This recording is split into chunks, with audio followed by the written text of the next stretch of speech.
अंतर्मनाचा वेध घेणारे news channel star city one.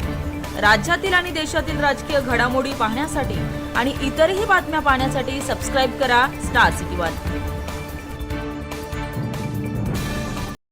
बरोबर आहे ना।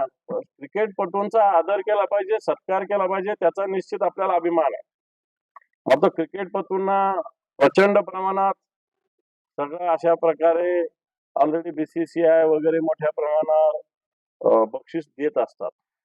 महाराष्ट्र सरकारचं मला वाटतं 11 कोटी रुपये दिल्याने फार त्यांना फरक पडेल अशातला भाग नाही, परंतु महाराष्ट्राला फरक पडू शकतो। कारण आपली स्थिती, शेतकऱ्यांची स्थिती दयनीय आहे। एक एक पैसा आपला अर्थसंकल्प हा अतिशय डेफिसिटचा आहे, तुटीचा आहे। योजना सरकारने मोठ्या मोठ्या जाहीर केल्या आहेत, त्याला पैसा कुठेही अवेलेबल नाही। आणि असं असताना आपल्या तिजोरीतून 11 कोटी रुपये देणं चुकीचं आहे।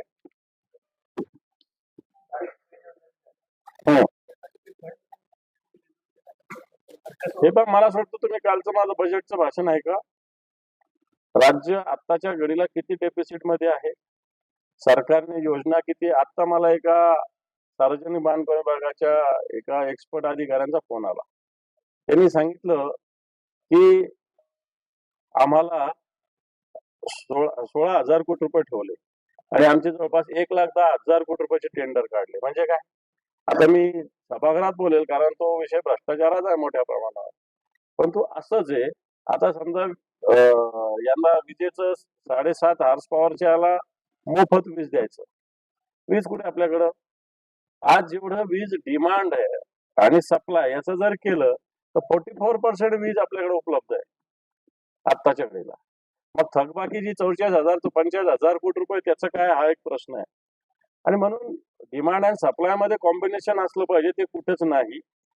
राज्य सरकारने घोषणा तर मोठ्या केलेल्या आहे, लाडकी बहिणीची योजनेची केलेली आहे, शेतकऱ्यांना मोफत वीज देण्याची घोषणा केली आहे। आता पटूंना पैसे दिले, ठीक आहे। या सगळ्या विषय असं असताना अनेक विकास कामाचे टेंडर